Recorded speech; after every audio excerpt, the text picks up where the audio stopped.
There's probably a few people out there wondering why is Al in his garage on his mostly classic air-cooled Volkswagen channel showing us how to fit MC4 solar connectors.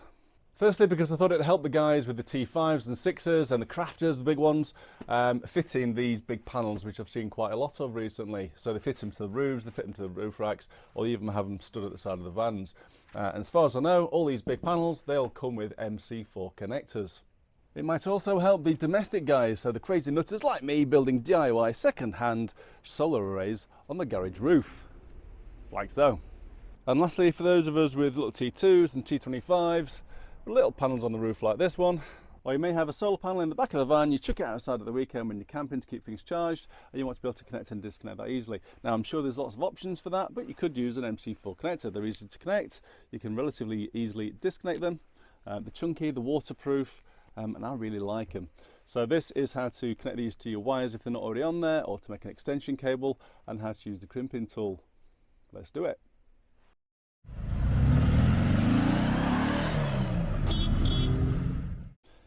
When I first saw these connectors, I thought they looked quite complicated in a bag full of bits, but they're really not. So I thought I'd just quickly deconstruct one so you can see what bits you've got. So the main part comes in two halves. You've got the male half and the female half.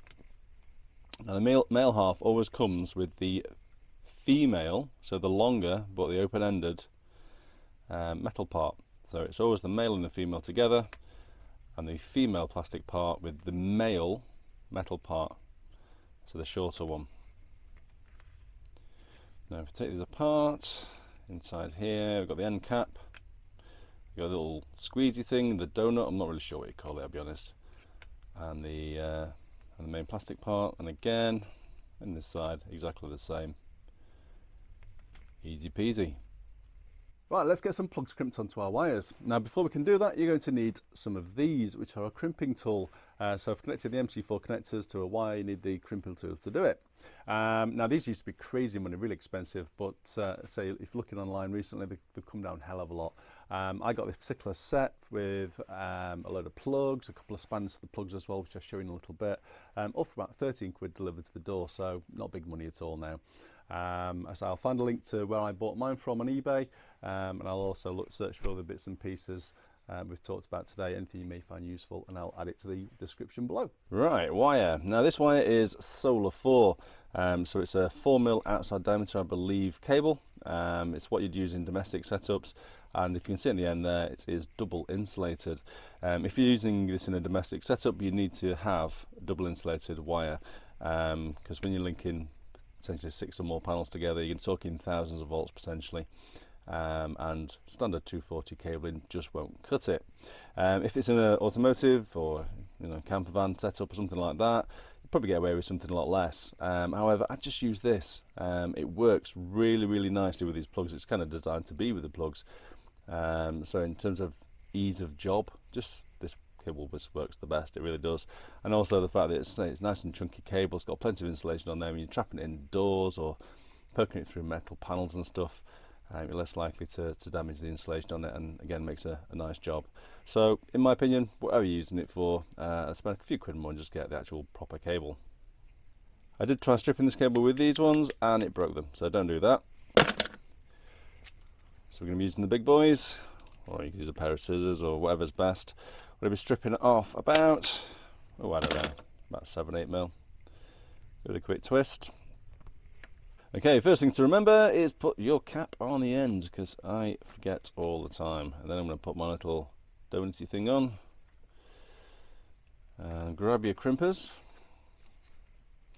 Now as we're doing the male side first, we need the female metal part, remember, so male and female together. And then put that at the end of our crimpers, and the big one the closest to your hand. Just put it in place so it holds like that. Cable in. Oops, don't need to double crimp that, but never mind. Now you can, if you want, recrimp it using the middle one.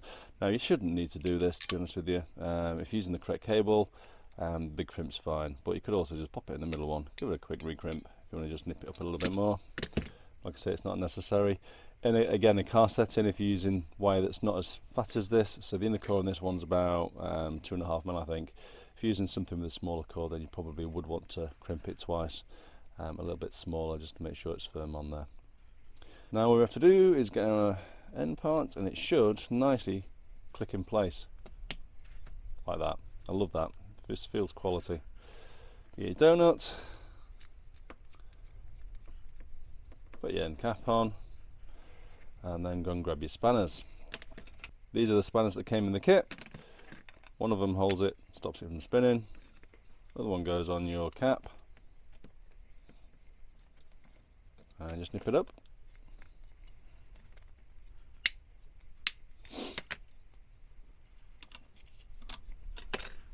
There we go, easy peasy. Let's do the other half, just so we can see from a slightly different angle. So strip our wires, pop your cap on before you forget, and your little donut.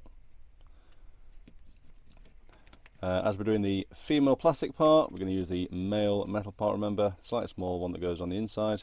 Usually the end's a bit more closed up. Pop that in our crimping tool.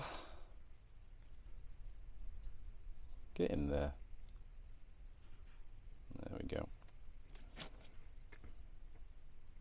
Power wire on. Crimp nicely in place. Feed our female parts on for a nice click.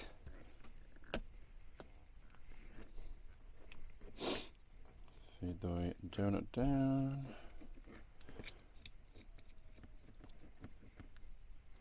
Grab your spanner. Just nip it up.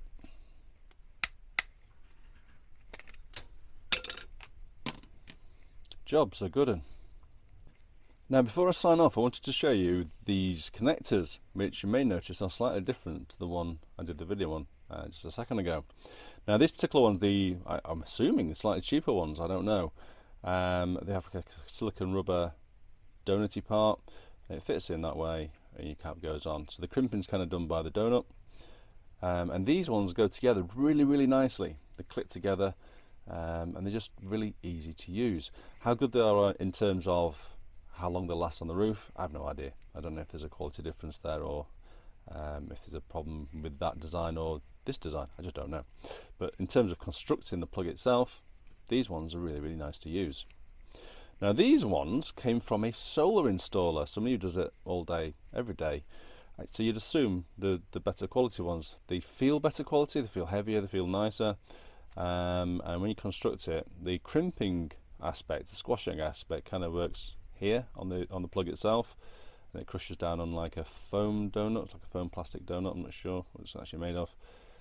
But I find these don't seem to be, they don't work as nicely. You always end up with the loads of threads showing, and they just don't crimp together as nice feeling.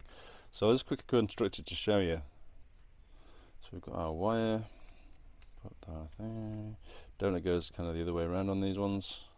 Now the other thing is, when you put these metal parts into your crimping tool, they don't fit, look. So the ones that came with this particular style, none of them fitted so far that I've used. So you have to kind of squeeze them together a little bit just to make them fit in my gun. So I'm not sure if it's the crimping tool or if it's the manufacturers or what's different, but something's certainly different about them. Maybe installers have a better crimping tool, a bigger crimping tool, I'm not entirely sure. But the crimp on nicely all the same once you just give it a little squeeze. The click in super nice on these ones. Really nice satisfying click on those. Donut down. Now I thought I'd actually done this the wrong way around when I first installed it, because it kind of the way it went together. It looks like they should have longer caps on, because they just doesn't reach all the way down. It's weird. Let's get our spanners.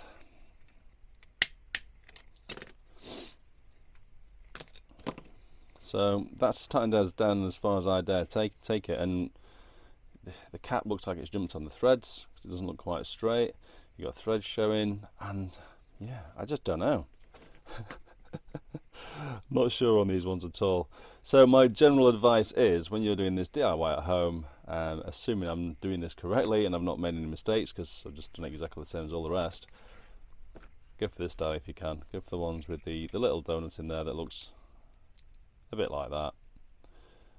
And at least you'll know that way it's a nice and easy to use MC4 connector. Hope that helps, guys. Take care. Bye bye.